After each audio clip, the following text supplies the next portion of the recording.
Hello, welcome to my channel.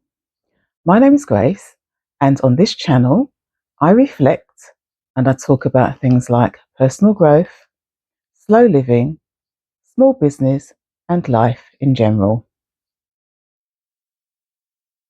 Where I am today, it's very dull and gloomy outside.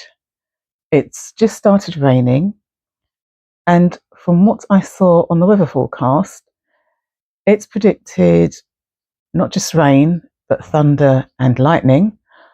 But I'm hoping I can get through this without too many distractions. So I'll start and we'll just see how this goes. I like to begin with a cup of tea.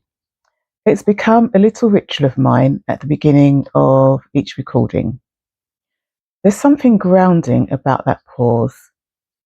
It reminds me that I don't have to rush, that I can take my time. And in a way, that's what today's reflection is about. Slowing down enough to hear ourselves, to really notice our own voice in a world that so often tries to drown it out. Sometimes I think about how loud the world has become. For example, the traffic outside or the television in the background inside. And I'm not just referring to noise that can be physically heard. I'm also referring to the distracting, inaudible noise that pulls us away from what we should be focusing on, like the endless scrolling through social media. Everyone has an opinion, something to say, something to sell, something to prove. I remember standing at a counter fairly recently, waiting to collect an order I'd made earlier. The shop assistant was distracted. He was in the back, scrolling through his mobile phone. He hadn't even seen me. Before I knew it, my voice was muffled. Finding my voice wasn't about suddenly shouting, "Excuse me?" I certainly wasn't going to do that. So I just stood there, waiting until he looked up. And in that moment, I thought, how often do we do this in life? How often do we wait for someone to notice us before we feel allowed to speak? For a long time, I didn't even realize that I had misplaced my voice. I thought I was simply adapting, fitting in, doing what was expected. But when I look back, I see times when I edited myself far too much. I thought I was just being professional, but really, I was silencing parts of myself. During my career in finance, I spent years in boardrooms where the expectation was to sound polished, factual, logical, and of course accurate. But there were moments when I longed to bring a little warmth and a little humanity into the conversation. I'd be thinking something in my head, but the version that came out of my mouth was trimmed down, businesslike, and sterile. I had silenced parts of myself just to fit the role. I also remember sitting in endless workplace meetings, ones that had nothing to do with accounting or finance. I would nod along, add polite comments, but never really said the thing I truly wanted to say. Not because I didn't have faults, but because I didn't trust them enough to put them forward.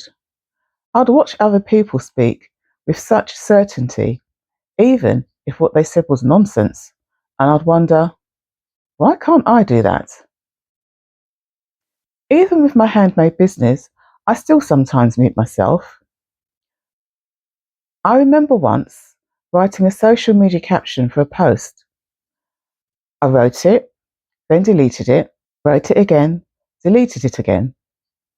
Every version became more and more watered down until what I finally posted sounded more like a polite advert than anything that actually reflected me. I had hit the publish button, but afterwards I just sat there thinking, where on earth was my voice in all of that? I think many women in midlife recognise this.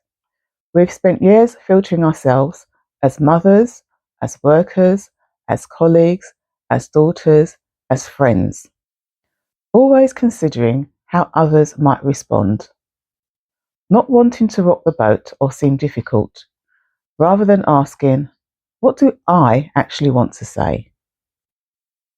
It takes courage to keep choosing your own voice when the world is so full of noise. For me, there wasn't one dramatic moment when everything changed. Instead, it was like a quiet whisper.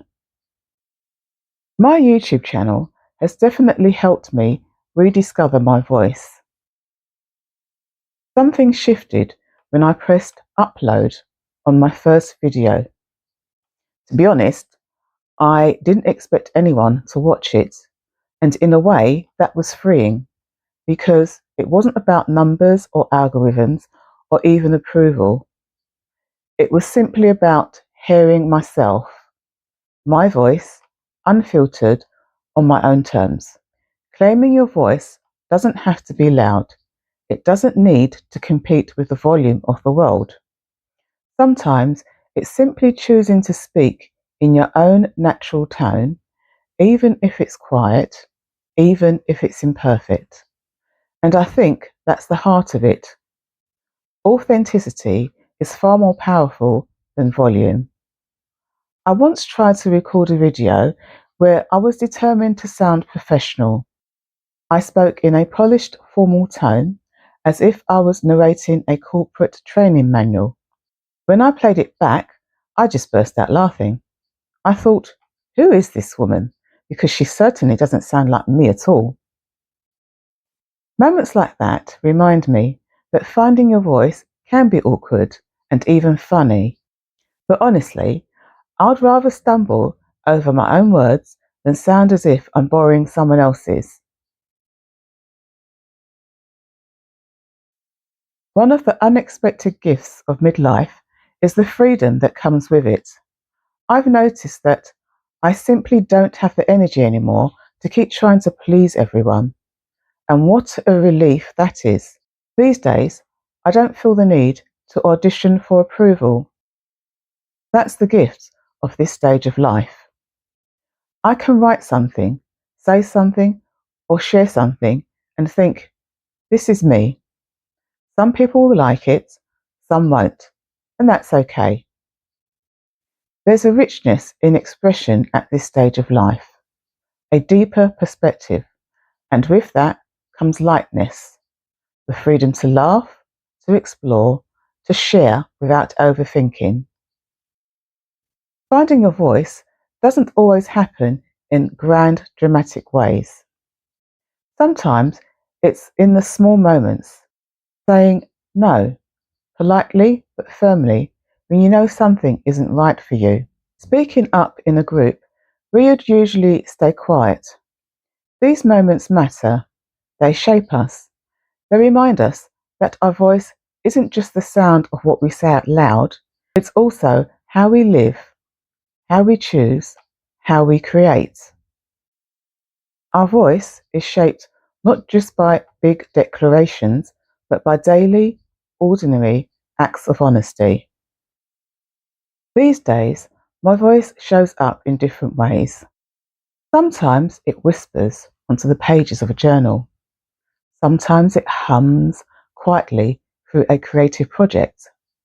Sometimes it bursts into laughter over tea with a friend or when I'm watching TV.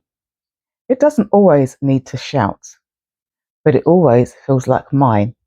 And that, I think, is the real beauty. In a world full of noise, our voice doesn't need to compete. It simply needs to be ours and sometimes to be heard. That's enough, and often it's more powerful than we realise. So, if you're listening to this and you feel that your own voice has been drowned out, I want you to know you're not alone. It happens to many of us. But your voice is still there, waiting quietly beneath the noise. And sometimes all it takes is a little pause, a little patience, and perhaps a cup of tea. So those were my thoughts and reflections for today. And I'm so glad that I managed to get through them without any distractions of thunder or lightning. No doubt that will be coming later. But anyway, all that remains for me to say now is thank you for spending this quiet moment with me today. If you liked this video, please like, subscribe, and hit the notification bell.